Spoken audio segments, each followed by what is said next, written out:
I did end up going a little far outside the village and I was spotted by a soldier and I was shot. And he was so close that his scope was off. And so he was probably aiming here, but the bullet grazed the top of my head. And so it blew me off my feet. And for those who know, like if you have a head wound, you can actually die of blood loss because we have so much circulation there. So I began to die of blood loss. And so many important things happened when I lifted up out of my body. I was looking down on the whole scene, and I could see everything as a whole, and I could see, even inside the soldier who had shot me, the magnitude of the love from what I call the great heart. Some people might refer to that as God.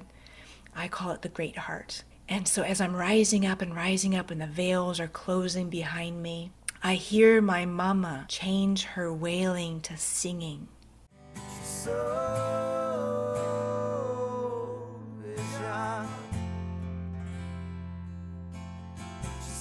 I want to welcome everybody back to another episode of The Soul Inspired.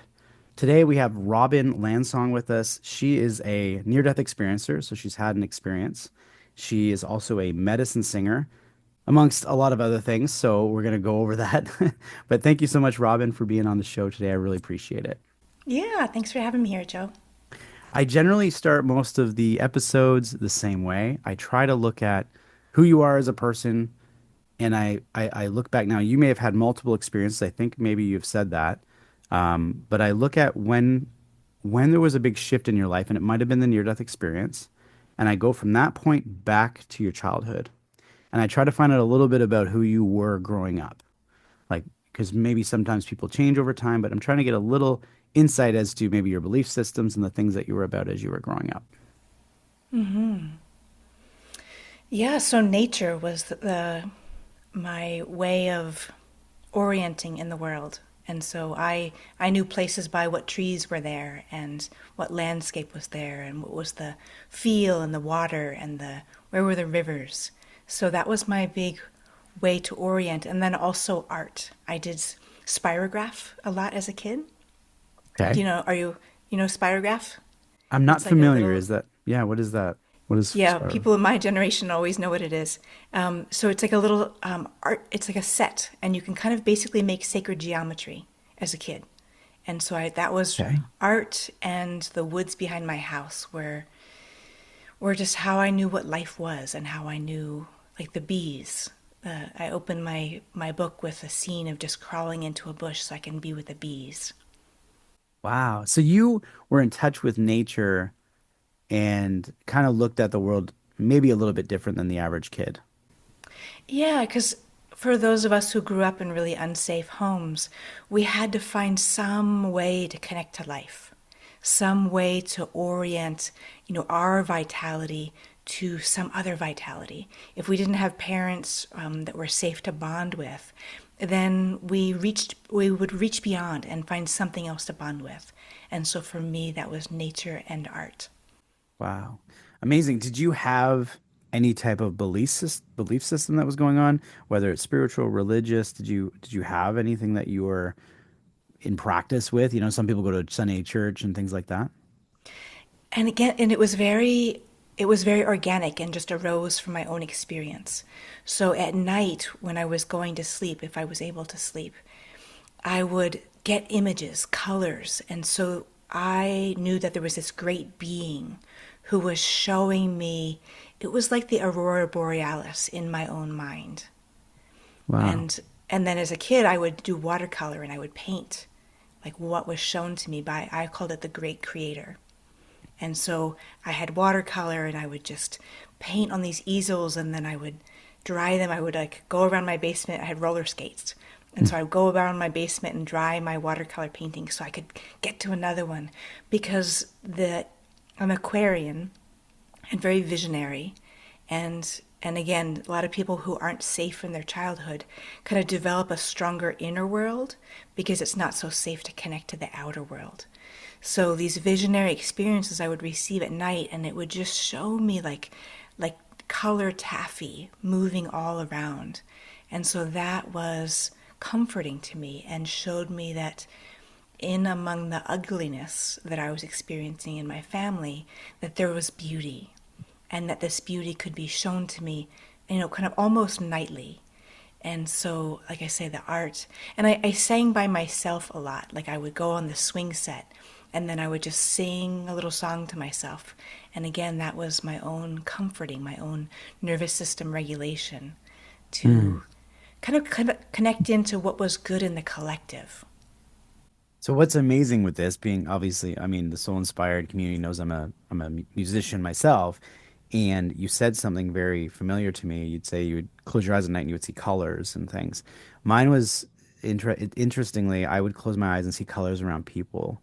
And I would tell my mother about this, and she would encourage it Oh, until I would great. tell later on I would tell my friends though, and it kind of backfired. They were confused on what I was talking about, and it made me feel like something was wrong with me. The other thing that you mentioned was um, you could feel. I don't know if you said you could feel music, but I would get into these almost trance states as a kid where I'd close my eyes and I'd be moving to the rhythm, and there was no music, and and this would happen quite often. So my family knew that there was something else going on from a musical standpoint with me, and that's kind of how things started with me. So it's interesting to hear another former musician type person saying that these things are coming through. But so that kind of formed a little bit. It seems like you went a little deeper though, because it formed a little bit of, I don't want to say a belief system, but it was you were connected to something and you were feeling connected. Is that what I'm getting from this? Yeah, and I would say I'm going to just kind of like give a little what's a spoiler. Mm. Later on, when I was kind of in the crisis stage of my healing, and I was actually at a kind of like a healing retreat that was kind of for people who had just really gone into crisis. And I was walking out in the desert, and I just thought, what's available to me? Like, what beyond my own internal resources? What's here? So, obviously, nature, and, I'm in the desert, so it's kind of a harsh place. But then I just remembered, like we were just talking about, that combination of the beauty that the universe was showing to me to essentially keep me alive and remind me that there isn't just pain, there's expansiveness, there's intrigue, there's creativity, and that if I could just keep breathing in and breathing out with the creativity, I was going to make it through that crisis stage. Wow. I want to dig into that more. Let's lead into what happened to you. So, from what you've said, you did have a near-death experience and Several. several. So, if we can go into the first one, if you've had a few, we'll Okay. go to the first one. Uh, and I'm wondering if maybe lead us up to what was happening in your life around that time and how it led into this moment. Yeah, so I'll do a kind of a abbreviated kind of getting us to the near death Sure. because I have my book out. So, Loving Bravely, I worked on it for 16 years. So there's Wow. tons and tons of details in there. So it's my memoir. And and so I was in a household where I wasn't being protected, where I was being harmed, as well as my siblings. And so that opens children up to other people who have bad intent. And so one of those people in my neighborhood spotted me. I walked home from school. He could see I was a low self-esteem, unprotected child. And so he came to my school at the end of the school year, end of the day, and he abducted me. And so this is 1977. I was 8 years old.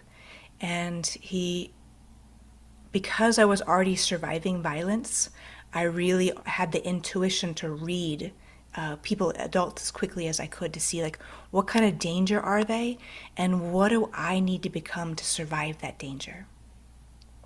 So I could tell he was likely military trained by the way he moved, by the way he handled me, and I knew he could kill me in a second. So the strategy was figure out, what do I need to be to make through the next couple of minutes, next hour, next however long I'm with him. So again, 1977, very easy to abduct children, no systems in place to really track children. This is before Child Protective Services was even an established institution in the country.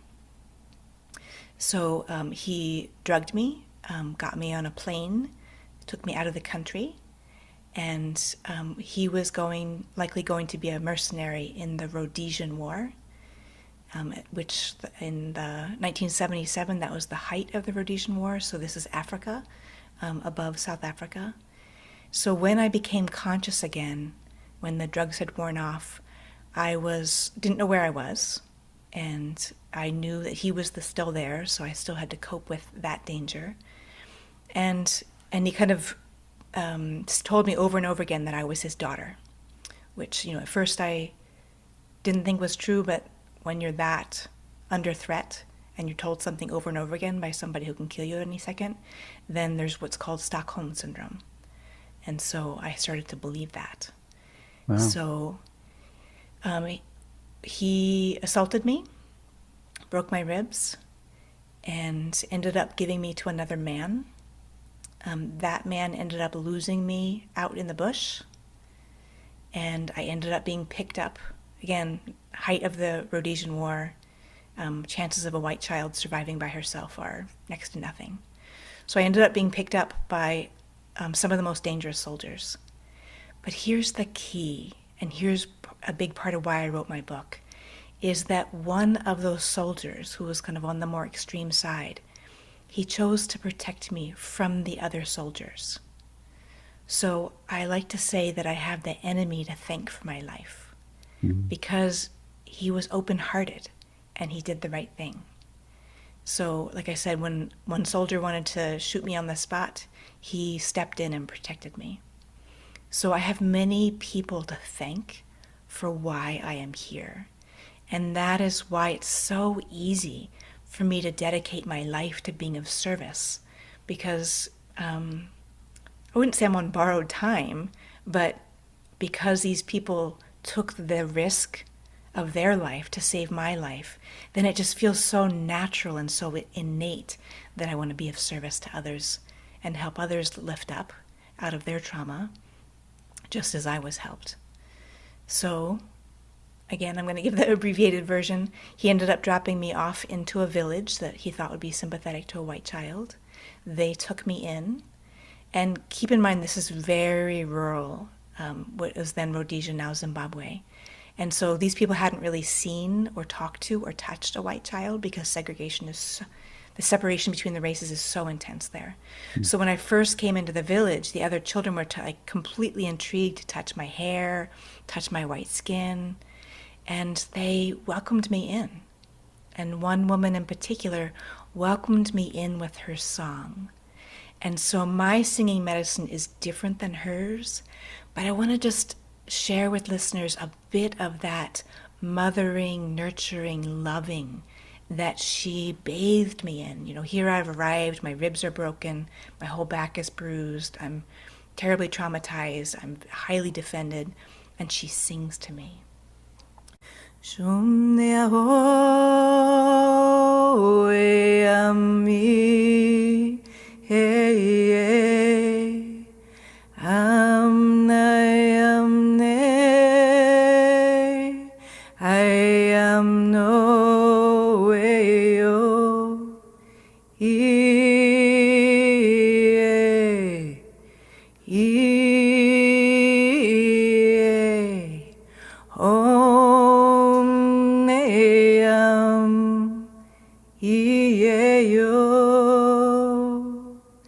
And I drank her song in. I was so hungry for nurturing, for somebody to say, I see you, you're real, you matter.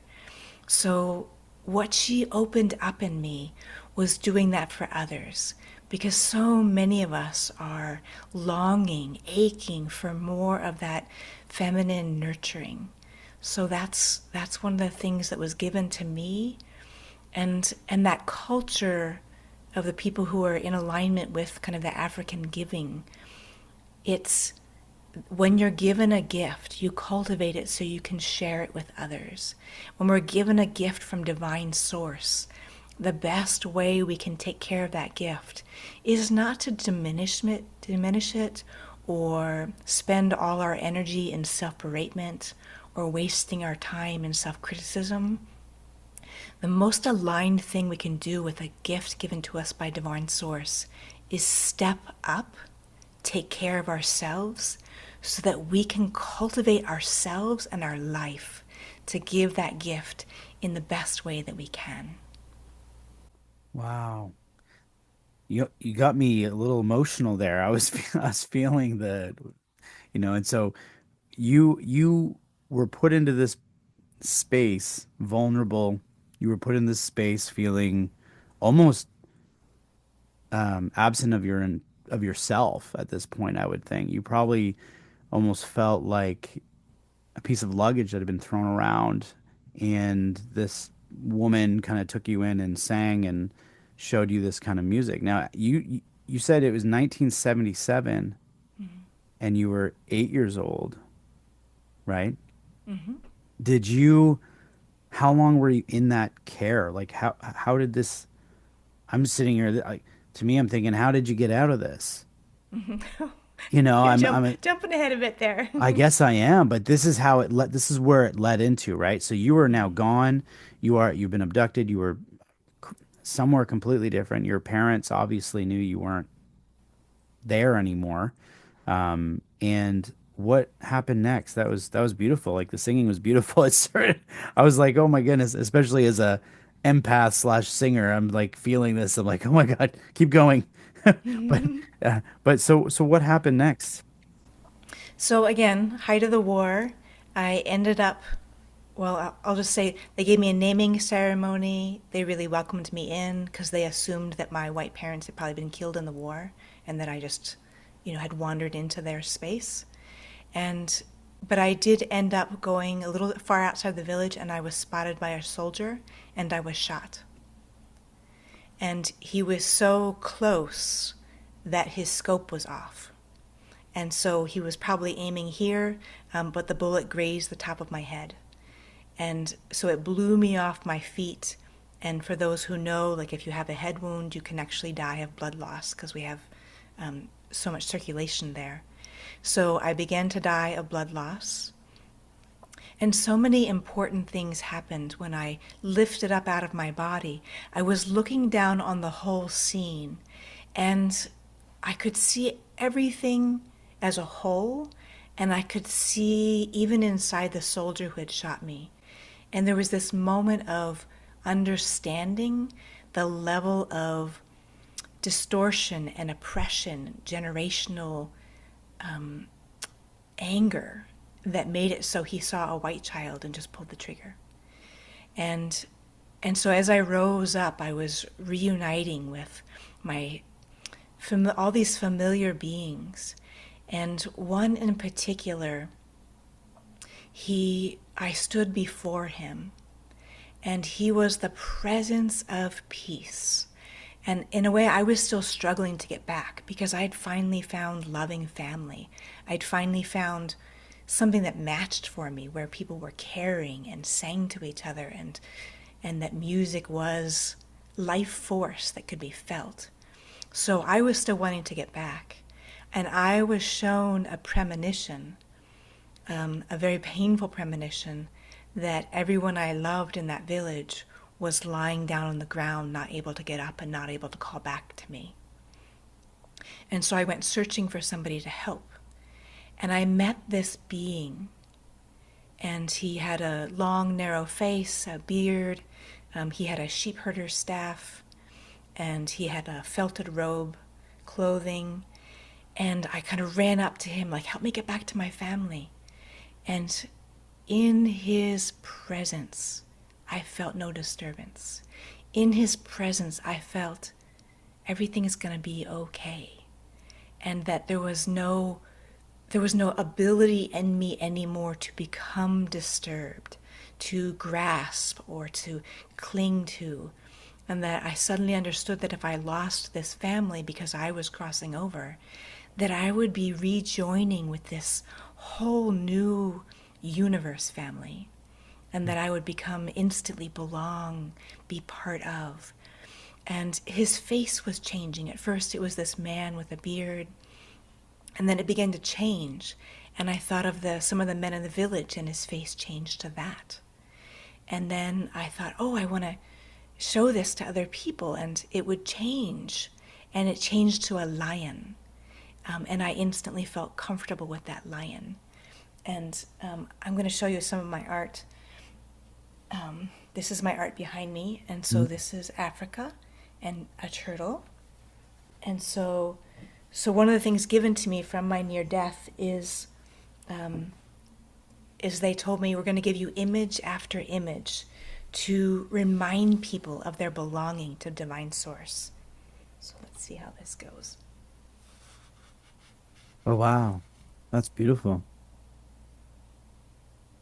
Hmm. And so I've had a really fun time getting my art printed on towels. So That's it's really, amazing. really That's accessible amazing. for people. So he bent down and he touched his forehead to mine. And in that moment, I could see as he sees, which is this grand living matrix. Some people have called it the Indira's net. And so again, I'm 8. I don't know these concepts. I'm just experiencing this. And so we are each a living gem in this grand, organized, but dynamic and ever changing living web. And so at each intersection in this web, I got to then lean into this living matrix and directly experience. So there was a glacier, there was a mountain, there was a lion, there was a frog, and I got to be so close to them. It was like being them. Mm. And so my individual identity as an 8-year-old girl was no longer that important to me because I was merging with a frog and merging with a mountain and merging with the collective life force. So again, this was the reassurance that if I lost my African family, I would get to be in this collective living universe family. So he backed his forehead up, and I just felt so close and so assured. And so my next, and again, keep in mind I'm this defended little girl, but because my trust in him was absolute, it was so easy for me to just literally lean my whole being into his. And I traveled within him, and he brought us back to the site where I had been shot and died. And so we're hovering above, and I can see my physical body, and it's terribly messy. The blood is everywhere. And the woman who had really adopted me as her own, the one who initially sang to me, my mummy Etan, she had heard the gunshot, came and found my body. And so it was really sad to see my lifeless body in her arms, and she was stopping the blood flow on the top of my head. Mm. And she was wailing into the sky. And it really saddened me that she was so sad. And I wanted to reassure her, I'm totally fine, I'm not in pain, and I'm totally held. And I have my guide Mm. here who's going to take me to the next level. And so as I rose up and was crossing through the veils, and beings were floating through me, purifying me, because of course my self-esteem was so low, having been so abused, and they would purify my self-concept to understand I'm a gem from divine source, and that there is nothing wrong with me that made adults abuse me, that it was the confusion of the adults, and it's that generational burden that gets passed down that makes adults do crazy things like assault their own children. So I'm rising up, being purified, and they're preparing me to be able to receive the magnitude of the love from what I call the great heart. Some people might refer to that as God. I call it the great heart. And so as I'm rising up, and the veils are closing behind me, I hear my mama change her wailing to singing. Mm. And that I can feel and understand that she is calling on the ancestors in the land to sing a calling song so strong that it will find me where I am on the other side of the veil. And so I am looking ahead. I am seeing the brilliance of the great heart. I'm about to merge back into the source that sung me into being, and that I am just a note in the universal song. So this is, I have total acceptance. I'm going to just merge back into the grand music. But I hear her and the ancestors, and I pause. And they're singing something that's so familiar to my soul. And so again, my singing is different than theirs, but I'm just going to give you a flavor of what they helped contemplate inside me of like, oh, there's something I haven't done in my lifetime, which is to give my medicine songs to people just as they're doing for me. Showe ho, I am ham, I hey yo hey yo, hey I, oh yam I yo, ne yo, ya ye, oh yam I yo, oh.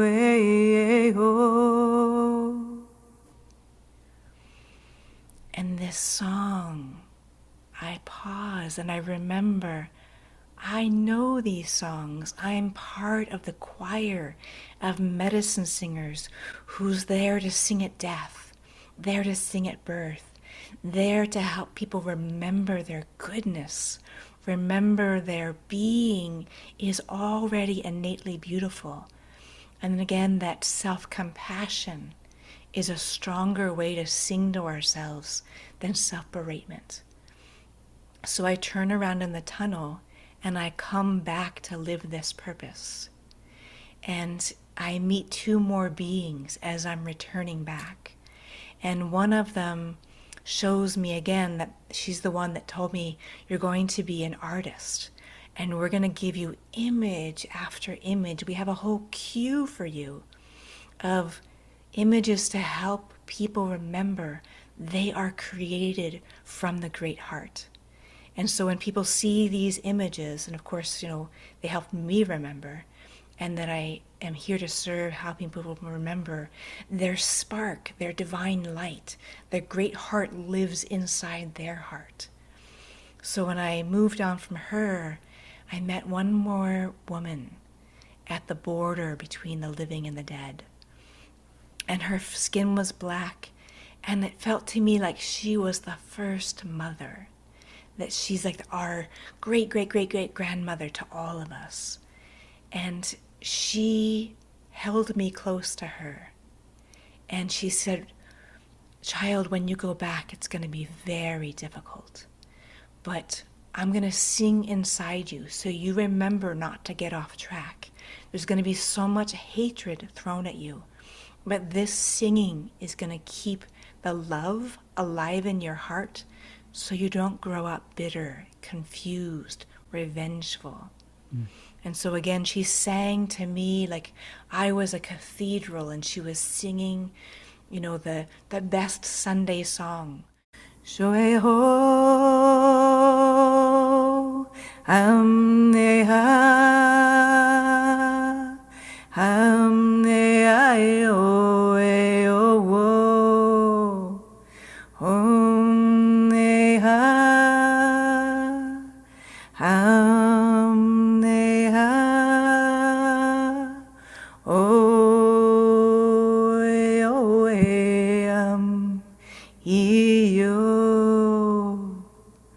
and with that, I came back down to my body that was being held by Mamietan, and I felt so fragile.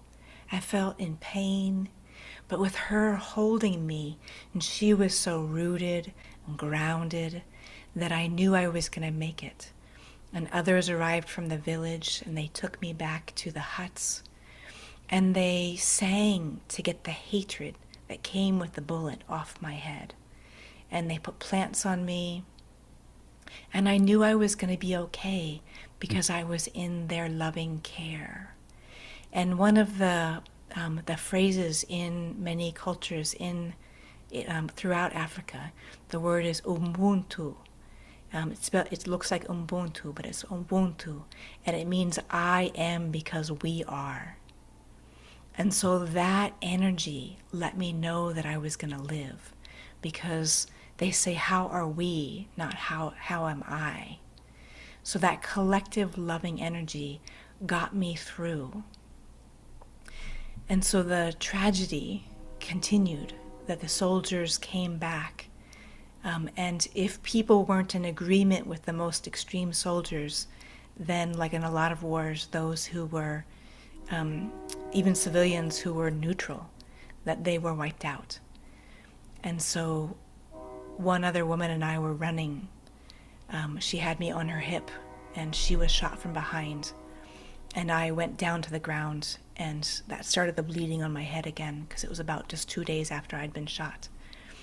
And I wanted to pull her with me, but I was weak. I was 8, and she was yelling at me to keep going. So I ran for cover of the trees. I didn't make it very far. I was running down a hill on sand, and I fell forward and went into a second death experience.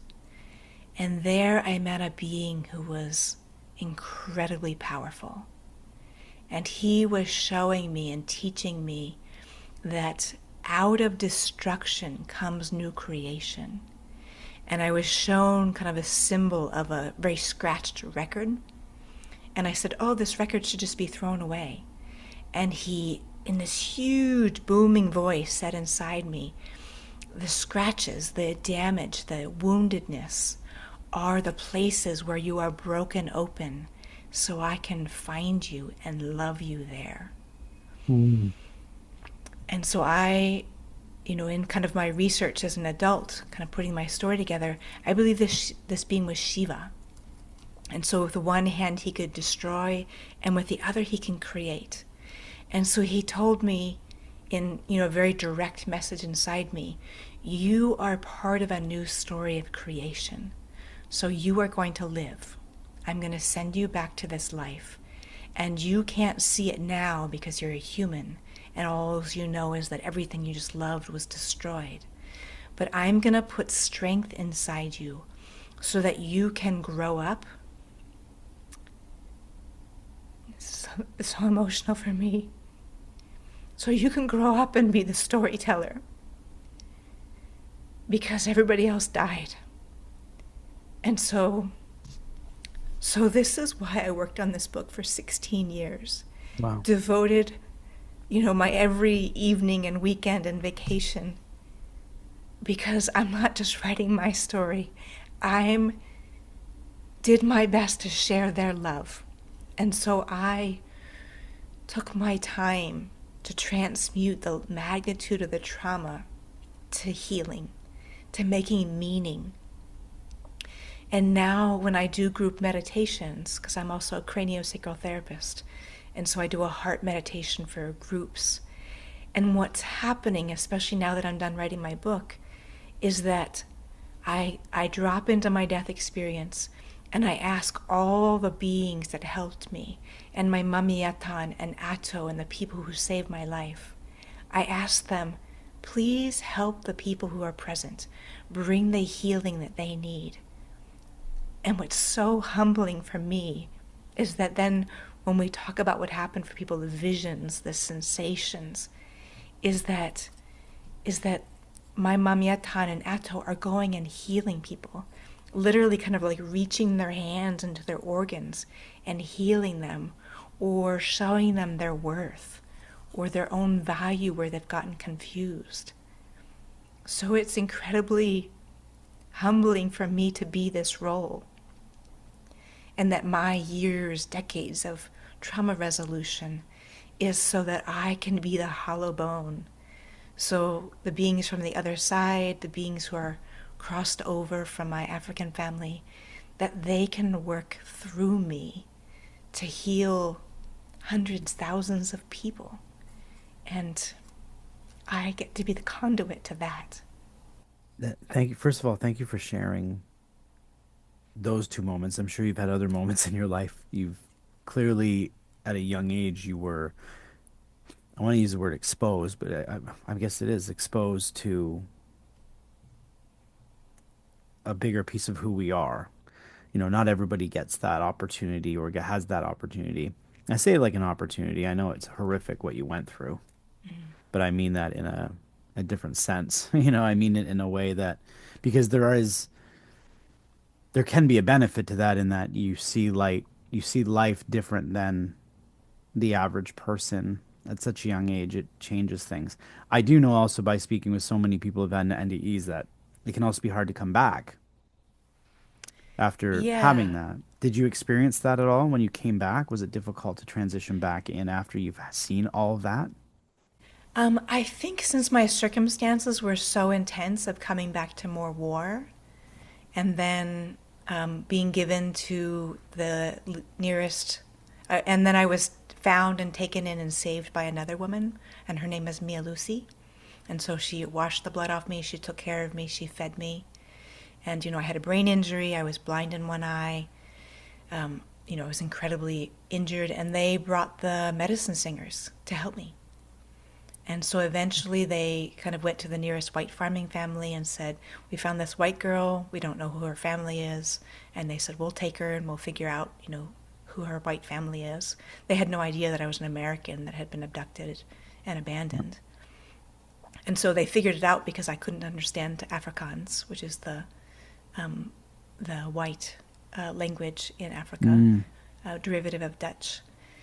And and so I ended up being hospitalized because honestly, like when I was with the people who loved me and took care of me, like they sang to me, they touched me, they slept next to me, and my wound didn't get infected. When I was taken over to the South African side, and they fed me and they were good to me and they gave me a place to sleep, but they weren't touching me and they weren't singing to me, and there was Hmm. a kind of a sternness more in that culture. And so my head became infected. I had a kind of another more minor death experience where I just kind of was going up above the farm, and they found me, and their touch brought me back. So they took me to the hospital. I got lots of penicillin. And so now I've gone to a apartheid South Africa, 1977. I'm in a whites only hospital wing.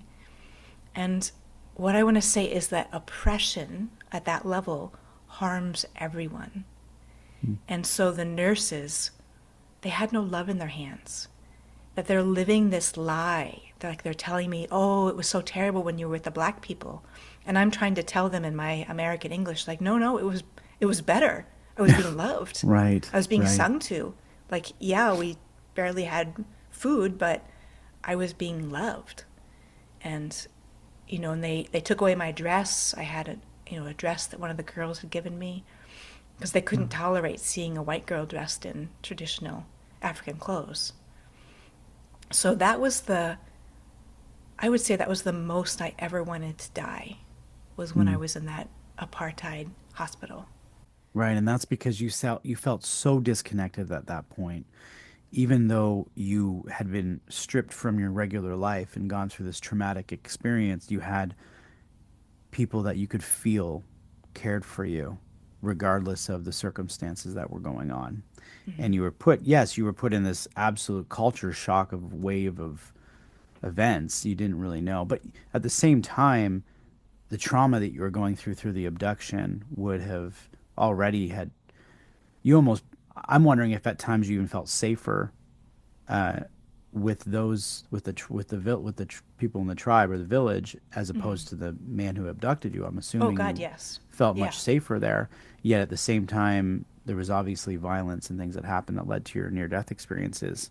Mm-hmm. Wow, this is an incredible story, and I feel ridiculous that I haven't heard it before or seen you on another podcast. But at the same time, this is why I don't dig down. I say this a lot. I don't dig in because I need to feel it, much the Mm-hmm. way that my audience and the soul inspired audience hears it, because um, it it it hits a different place, and I'm Yeah. in that place with you, and I have to always remember I'm here because I'm an empath myself. So I was feeling a lot of what you probably went through, and I can't imagine the the um, the confusion that you were going through and you were so young. Did you? I have a few questions, if you don't mind. I want to know. You had these experiences, which at the time clearly set the boundary of your existence. You know, like your existence was you're this little girl in this village, and all these things. These things are going on in Africa. Next thing you know, you're with your. I don't know if it was your higher self or if it was your guide. The first experience, I think it was your guide. You said, Mm-hmm. and when you came back from that, were you in any kind of shock that there was something more than this life, or was it being so young? Were you just like, Mm-hmm. oh well, I always say it like that. I always wonder when children have these experiences if it's be more of a norm because you're not as programmed yet. So it becomes of, oh, well, other people must figure this out at some point, right? Like I Yeah, haven't had an and NDE. I don't want one. I've had some other oh, good. experiences I that don't have recommend shown it. some things that have made me Mm-hmm. feel some things, but nothing like that. And I'm wondering if you came back with a different understanding. I would say I was born highly intuitive, and and then that got really heightened by having to figure out, such mentally off adults, and I would like read them to figure out how dangerous they were and how I was going to survive their danger. So I already had my intuition door wide open, and then because I had those visits from I called the great art maker, then I knew there was something more than this human experience. And so I would say it just opened my intuition even more. And so when I came back, I could just instantly know the thoughts, feelings. I could directly communicate with other people's thoughts if they were at that level also.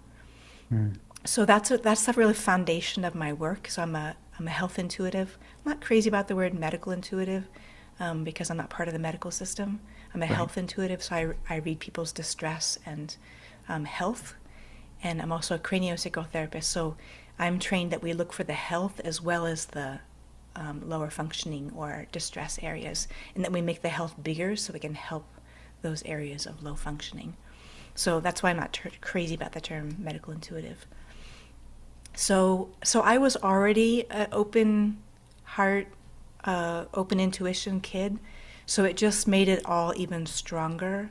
And to go from like American culture to abducted to all of a sudden immersed in African rural culture, and then having to adapt to, a white apartheid, that was kind of brief. And then just because people always ask this, I'll just let them know.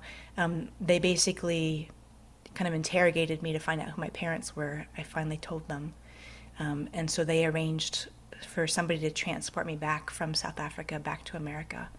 And so sadly, Wow. when I came back, my family culture was silence about any of these things, was secrecy.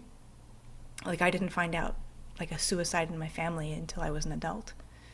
So many people know that culture of family secrets, that people's capacity to talk about the truth and deal with it Mm. is so low that they do this insane distortion of just never talking about it. Mm. So as soon as I tried to say something to my mom, clearly I have a head wound. My ribs are still broken and healing. I still have, yellow from the bruise on my Mm-hmm. back. And my parents said, "You're fine. There's nothing wrong with you. There's no reason for you to have these headaches. Stop complaining." Um, when I tried to speak of it, I got hit across the face, and I have a brain injury. So I just went silent. I just didn't talk. And I just repressed it all down. And a lot of people listening right now can relate to repressing something because Gabor Mate talks about a lot of events don't become traumatic if you have people to go through it with, if Mm. you can talk about it, if you can process it, if people are empathetic and give you compassion, it will not become traumatic. I mean, even really hard, like, losing your town and going through a tornado, it's like if you've got people to go through it with together, then it isn't going to end up being post traumatic stress in some Right. cases. So, but when people have to go something alone, can't talk about it, that's when things get embedded in post traumatic stress. Yeah, and I've had many. guests on who have experienced that exact thing where even the family dynamics change after a trauma to a point where there's almost a disconnection between the family. And if it's talked about, you can't talk about it. You don't talk about it. And I think it's a way that some people handle their own trauma because, yes, you went through the trauma, but the family actually goes through the trauma knowing what happened in their own way, in a different way. They never And asked me. so They don't they, know. so what they do is they don't want to acknowledge that it happened because if they acknowledge it happens, they have to feel, and they'd rather not feel that. They'd rather just we're back to everything's back to normal. You're fine. Everything's back to normal. I just heard this in many things, not just in a case like yours is very traumatic, but I've heard of other ones that are even some traumas. I had a question around the empath side of things with you, especially with the work you're doing. I'm curious, probably for myself as well, just knowing this, and then a lot of the people who tune into shows like this have empath abilities. They have their intuitives, things. And one area that I would like to ask you about because I look at what you went through and I do see it as traumatic. And at the same time, you mentioned something where you said that you started picking up on the feelings of the soldiers, of the individuals around you, and it kind of give you that intuitive nudge all the time. And I'm the same way. I can pick up on things right away. The question I wanted to know is someone who works in that type of work where you're working around energy and you're working with people's feelings and their traumas and things like that. Have you found a way, and this could just really help a lot of people out there, a way to protect yourself from taking on others' traumas or feelings, negative, Hmm. positive, these things that come through? Because if you're helping them, I'm assuming you're needing to pick up on those energies to understand them a little bit. And I'm wondering Yeah. how you differentiate that. Yeah, this is one of my favorite subjects because a lot of people are hyper vigilant empaths. So, meaning they're scanning so much on the outside world because of, maybe people grew up unsafe, or it's a really quick strategy to kind of anticipate like what's going to happen next, or where's my alcoholic father going to go next. So, so the first key is notice if you are hyper vigilantly being an empath. If you're reading people and you're not reading yourself. So the Mm. biggest remedy for that is embodiment, is to take all that hypervigilance, scanning the room, scanning people's feelings, hearing, all the ways that we different ways we intuit it. And I call it minding my own business. Turn all that attention back to sensing kinesthetically, somatically, right here. What's my breath doing? Where's my pelvis? What's my femur doing? So I'm a total anatomy geek. I love science. Mm. I'm this artist, love science, love biology, love physiology, love interpersonal neurobiology. So I completely geek out on this stuff. So again, if I'm going to go into like an airport, I say, like, do a little shut eye on my third eye, like, okay, which a friend of mine calls the first eye. Mhm. And I don't need to know everybody's divorce or kidney problems or Right. childhood story. I could walk through the airport and read. I'm going to be more tired at the other end. And it's also kind of like intrusive. They didn't ask. If people sign up for a session with me, if one of my individual sessions or group sessions or classes, then we're having an agreement that they want me to read them.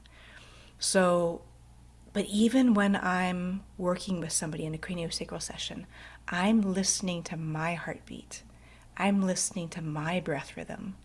And I'm emanating out that level of self awareness. And that's how I heal. I'm not going in people, I'm not invading or doing anything.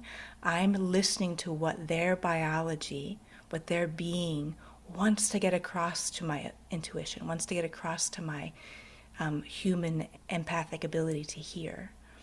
And here I want to differentiate too. I got a really fantastic program through Stanford. I actually did one of their certificate programs, and I get to call myself an ambassador of compassion from Stanford University. Nice. So differentiating between empathic and empathy and compassion, huge difference. Empathy is feeling with, being with another's suffering. Mm, That, depending on the situation, can be overwhelming. So if an empath watches the news, that's really bad news for their nervous system. So again, don't overstimulate yourself with other like things like the news, and turn back to yourself. What's my breath? And that's why I'm so into movement and dance, because that processes all of this through. If you sit perfectly still while you're being highly empathic, you are likely to pick up their stuff and have it stay there. If right. you're moving, if you're dynamic, that's a great way to move it through. And here's the definition of compassion. Compassion is an action word. It is doing something to relieve the presence of that suffering. If that suffering is your own, that's self-compassion. If that suffering's another's, then that's compassion for another. We can't always physically do something, so prayer is good enough. Hmm. So rather than just like taking in like, oh, this person just had this huge tragedy and stopping there, do prayer.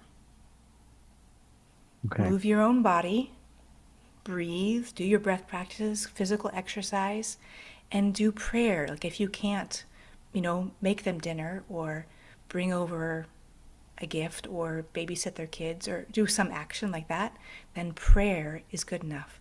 And it can be so simple. I wish the relief of their suffering. Mm. That's enough. And that comes from compassion. That's compassion Hmm. versus Hmm. just empath is being with suffering. Right. And we have to notice suffering, so people who Right. can't notice suffering are more narcissistic. Well, I was gonna say because I know 100% that I have these empathic abilities. Um, whether or not I'll have this in the episode, I don't know. I don't like to put too much focus on myself, but I know that. I just know that. And what I've had to do over time is so before when I didn't actually understand what was happening, it would affect me quite heavily. Even health from a health perspective, it would affect me. And I had to then get to a point where the moment I recognize it, which is always, a reminder has to come through me. This is how I work. A reminder has to come through me that this is not mine and it's safe. It's not mine. I've recognized it. And then I have to immediately stop the flow of it. And I think the next thing that I do, which is now you've defined it, is I approach it from a compassionate standpoint. So I've now recognized it, I've felt it, I've turned off that constant effect.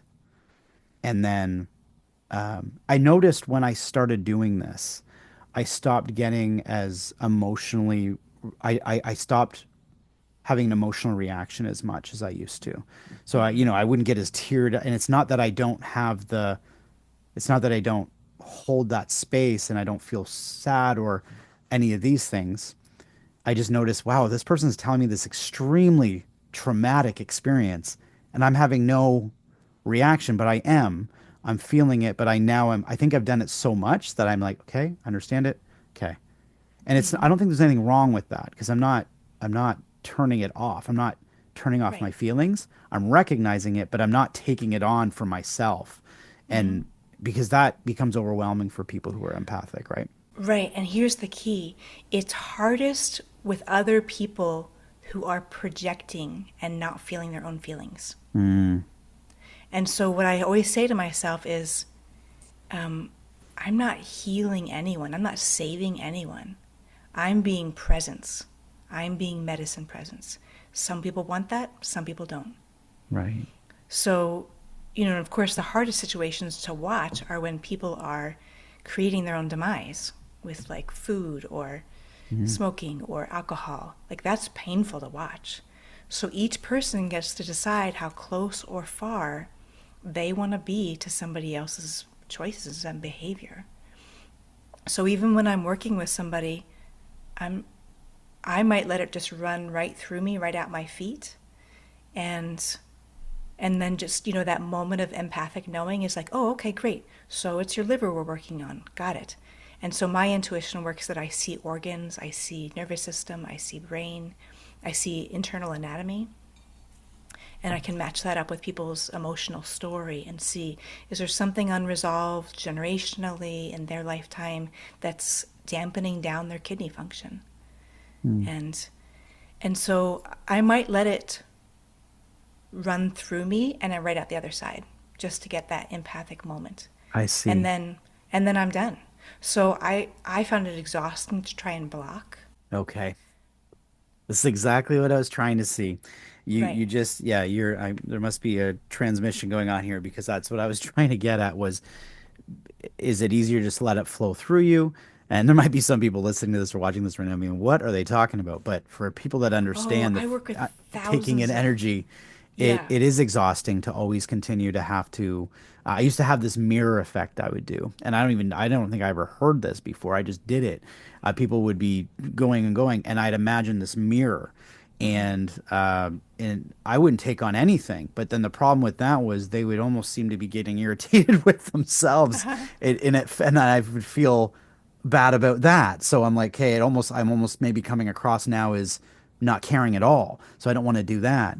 So there's this, we're growing through whatever changes we're feeling through this these abilities or these things that are going on. But the way that you said it is you almost use yourself like it's coming through, you're letting it, and then you're letting it flow through you. It's not being stuck in your body. It's going through you in a different way. And I like that. Maybe grounding down or whatever you allow it to Yep. do. Yep. That's so now Every I'm morning my understanding that. meditation is grounding down because I could be all third eye. I could Right. be all crown chakra. And so I have worked for every meditation I do is grounding down, grounding down. And I want to give two examples. This was actually like when I very first started my practice, like 23 years ago. So I was kind of new in navigating some of this, like how do I sustain doing this many sessions?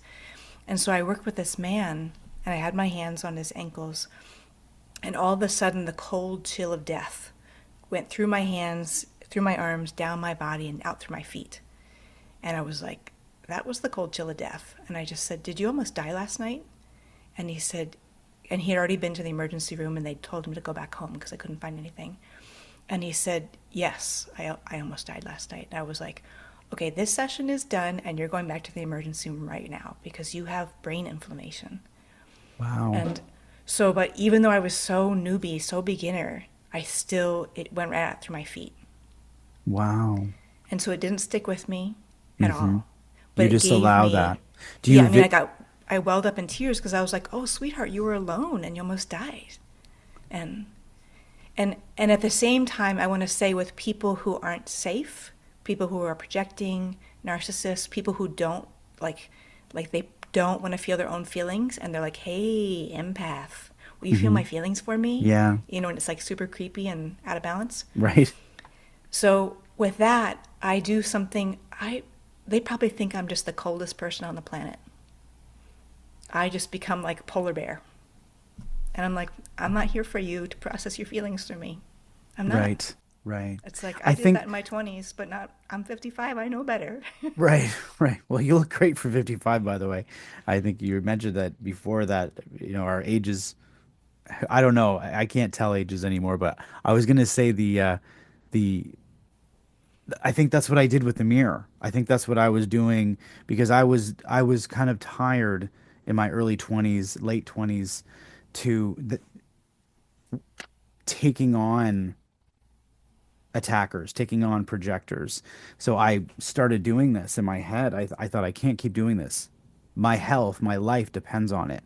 Exactly. And that's one thing I feel like I've always had is this intuition of this won't lead down a good path. And that's a great I feel very blessed that I've had that feeling within me because I think a lot of people don't recognize that or they don't listen to themselves until they're facing something very serious. So when I start to feel like something's going off, I step back and I go, "What's going on? What's going on?" And I adjust. And unfortunately, we live in a time that's just so busy. So many people they get caught up with that. They don't recognize that's coming until they're dealing with a very serious situation. It doesn't mean they can't get out of it. It's just Right. a lot harder because you're working so backwards from, Hmm. right? You're not recognizing it before it got out of hand. Yeah. But yeah. And I just want to add to what you're saying, because, that what you just said is such a gift to so many listeners, of that moment of pause, of like, I've got to do something different here. And of Mhm. course, for so many feminine people, there's all this social training of be nice, like don't ruffle anybody, especially don't bother, men that want to keep their idea of themselves. Mhm. But I, um, I'm from the Myers Briggs, I'm an INFJ. Social norms are really very low for me. And so I like just yesterday I was standing in line at the post office, and the person behind me was somebody who I had a really horrible experience, narcissist, psychologically unwell. And he said, "Oh, hi, Robin." And I was like, "I'm a cold polar bear. Like, I don't need to Right. make him feel better." I just said hi, and I turned right back around and I just ignored him. Right. So my energy is so precious and my Mm. potency is so high. Like, people like that kind of freak out around me because, like you Yeah. said, we don't say a word. And they're like, Hmm. "Well, she judged me." And I'm like, "Nope, just minding my own business. But you Right. can freak out about it." Yeah. because because I've cultivated health. I've done so much therapy, so much body work, that I don't have to talk to have people feel that I have been to hell and back and I've taken responsibility for my trauma healing. Mm. And so people who don't project all over me, and I'm just like, Hmm. I don't have the time of day for that. I just remembered, I believe actually I'm an ENFJ. So Oh, I'm kind of on the line there too. So yeah, yeah. but I'm borderline. I always like to tell people I'm a kind of a closet introvert or an extroverted introvert. I'm a musician, right? I've played in front of a lot of people. I've had to learn how to get out of that space. But as a child, I mean, I would say I was the kid behind my mom with rashes the first day of school. Like I was a very quiet. I wanted my own space. I wanted to ask you because you're for my artist people out there. You're a singer. You do all this art, and you mentioned something back when you were telling your experience that you were told that you'd be coming back with with this gift, with these images, right? These paintings, these things that you'd be doing, which is amazing. And I couldn't help but think of the way I've written over the years, where, and it could be people who out there who are maybe writers, it could be people who are painters, all these things, but it's always come very natural to me to a point of like all the albums I've written, I just start playing chords, I sing, and I don't even know where it's coming from, and the song is created. So it's a very fluid, easy process for me. I coach people for a living on how to write. That can be difficult depending on what approach they're taking. And so mine's always been very fluid. And what I wanted to know, because you've had the NDE, you've had this experience of the other side, you've had this experience of witnessing how we are so much more and been given that gift. For those of us who are having these experiences, whether we're artists and all these things, does that mean that we're all given that gift? Like, is that a gift that's been given to us?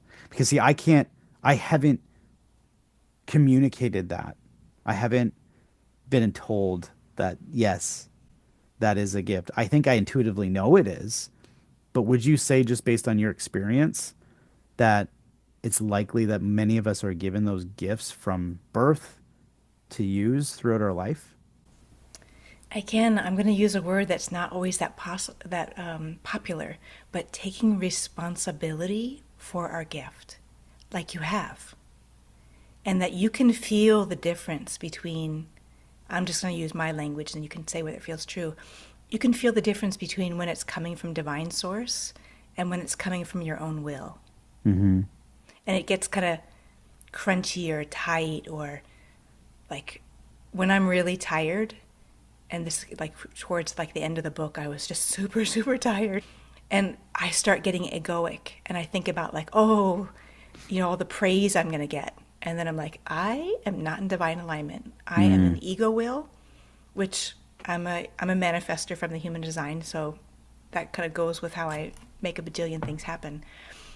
But the energy is like I start to get tight and controlling. And it's just because I'm tired Hmm. and I'm not remembering to soften open to divine source writing the book. Right. I can And completely relate in regards to songwriting and writing music and we're getting and doing albums is I know when I'm writing to create a song that maybe a radio will pick up. And I know when I'm writing a song that I just know is supposed to be out there for the right person. And definitely know over the years that I've impacted people with the music I write. So knowing how that's authentic as opposed to, oh, I should write that song.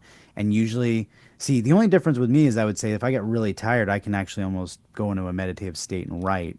So I don't know if I would call it, maybe exhaustion would be the word, or if I'm exhausted from a place of what am I supposed to do with this? Okay, I should do this. When my thinking takes over more than my feeling, I try to rely more on my feeling. And then I find if I rely on my feeling, then I'm more in that divine space. If I'm thinking, then I'm thinking, how am I going to get recognized?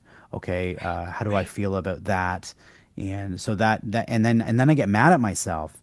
I get upset with myself because I'm not like that. Like that's not. This is why I didn't go mainstream music. I didn't get into that place when I was younger, and I had opportunities, and I still get opportunities, but I never wanted to go that road.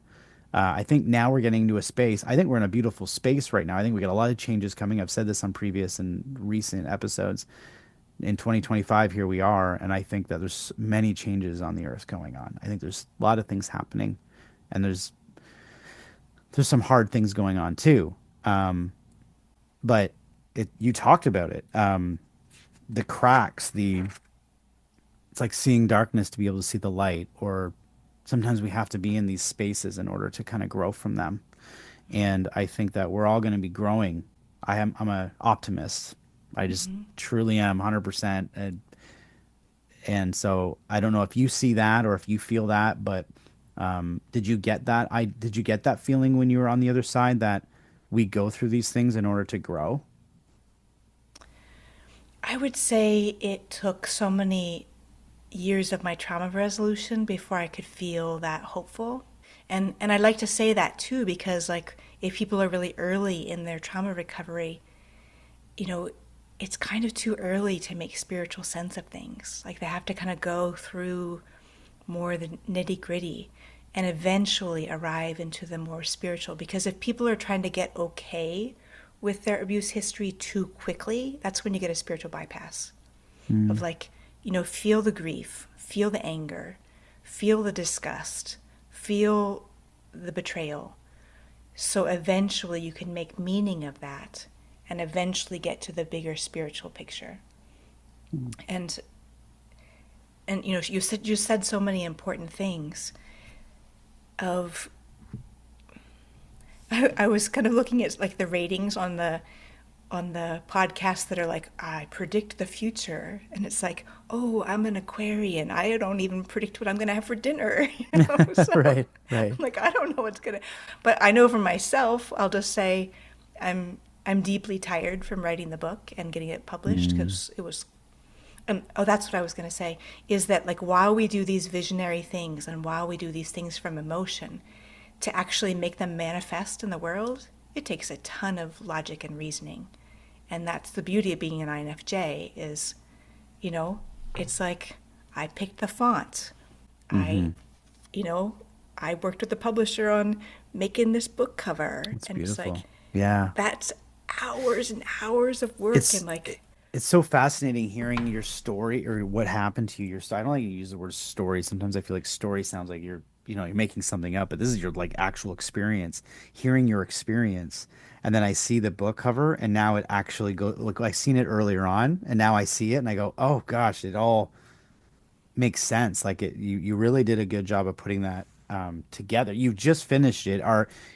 Where are people able to? I always try to find out with the guests that I have on how people connect and where they mhm. can find the book and these types of things. Would you be able to Yeah, so it's let on us all know? the platforms, so Amazon, Barnes and Nobles, Target. I did the audiobook myself, meaning like I hired engineers and I narrated and I sung. So Oh, just like I did here, Yeah. There's singing in the book, and there's a recording of the when there was ceremony. There's music from the ceremony, and there's my art in here. So there's like 25 images of my art and photos of my return trip 40 years later. So right now the audiobook is exclusive on Audibles for now, and And it's called yeah, Loving Bravely, right?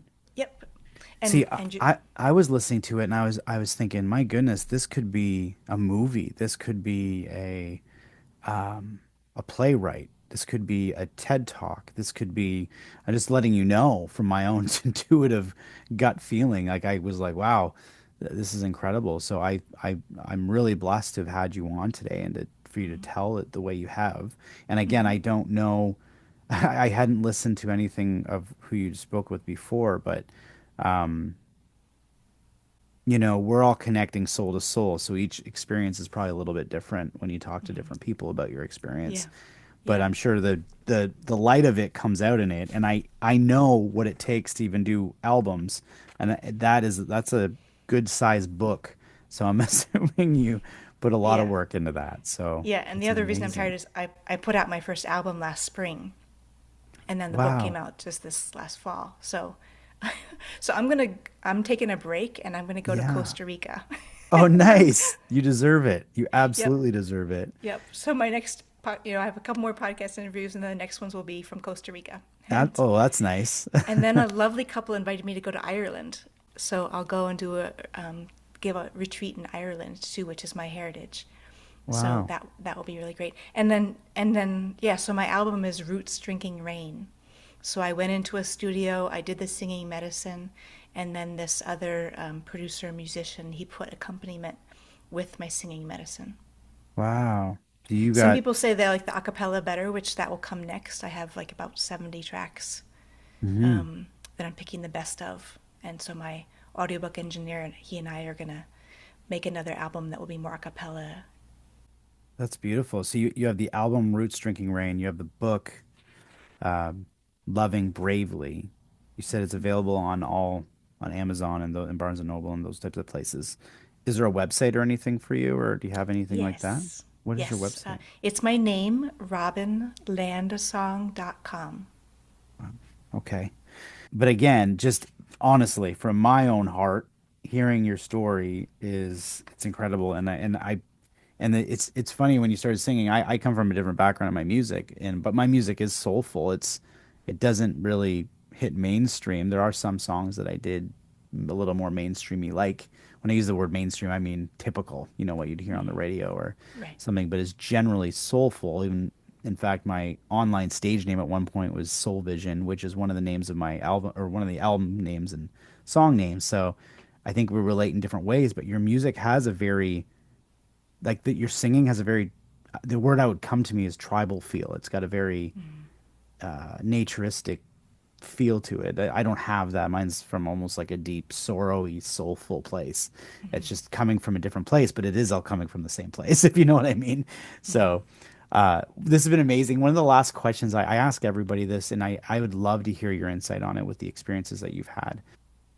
If I ask, why do we come here? What is the purpose of our existence in coming this earth? And I don't mean you, me, I mean the collective. Like, what's the human reason to have this human experience? I'm waiting for somebody to explain it to me. I love that answer. I guess what I can make sense of is we're learning. And I do have a perspective of past lives. And so I think I had lifetimes where I harmed other people. And then I found out that doesn't work. That's terrible to try Mm, and have power over other people. So I know that lesson. And I didn't, I think I gave myself the assignment of can I remain loving in the face of hatred? I think that mm. was my crazy, dumb assignment for myself. Look what I got. So, so I think I'm hoping we evolve, but I also wonder whether sometimes people kind of they figure out it's not good to hurt other people. and I'd rather connect to them. I'd rather be with them than have power over them. But Mm. since we have so much history where we're repeating ourselves, like really, we're gonna repeat this next president again? We're gonna have racism at this level? We're gonna have people being kicked out of the country who are beautiful, lovely citizens? Like, we have to do this again? I thought we were further as far as racism and sexism, but we're not. So that part confuses me about if human evolution were just everybody learning, then we wouldn't repeat dictatorship. We wouldn't repeat so much violence. We wouldn't go backwards so much. Mm. So honestly, it's a head scratcher for me. So you're still trying to figure that out. So you've been to the other side, you know we exist beyond this existence, you know we have something else that is waiting for us, but we're here. We come here for a reason. You see it as a place of learning and And to healing, me, the point is connection. That connection. Yeah. that I thrive on connection with myself, connection with nature, connection with others. Like, that's why I'm here. Mm, okay. And the people who are perpetrating harm, I don't know. Right. Well, it makes sense. I mean, you're being honest, and I completely understand where you're coming from. Right. I mean, like I said, there's a lot going on in the world. We look around and it is a head scratcher at times, the different things that are always going on. But I would lead it back and just say it's learning. And unfortunately, maybe some of us who see, I always go back to when I was a childhood and say, when I'd see kids be mean to each other, I'd be so upset with them. I'd say, why are you, like, what are you doing? Why are you doing that? And I was doing that as a young kid. So maybe some of us are just a little more, I don't want to say we're not better or worse or anything, but we're more aware of our purpose or what we're trying to do here. And so it can be a little frustrating when we see ourselves continue to go down the same paths or repeat same cycles and things like that. So maybe part of our job is just have more patience, even though we don't I want to guess have so. it. You know, Yeah. it could be what it is, but I can understand why you would feel that way, especially with everything you've gone through. So this has been amazing. I want to thank you so much for coming on Mm, tonight. If anybody is listening in and finds your story interesting, if they don't, I'd be very surprised because it's pretty incredible. And I think you've gone through quite a bit, and you do deserve a little trip. So please make that trip. I I always talk to the audience and say, please continue to like and share and subscribe to The Soul Inspired so you continue to share these amazing stories. And if you know somebody who would benefit from hearing this story, I would encourage you to share it. Thank you so much again for being on. I really appreciate it tonight. sure. It was my pleasure. So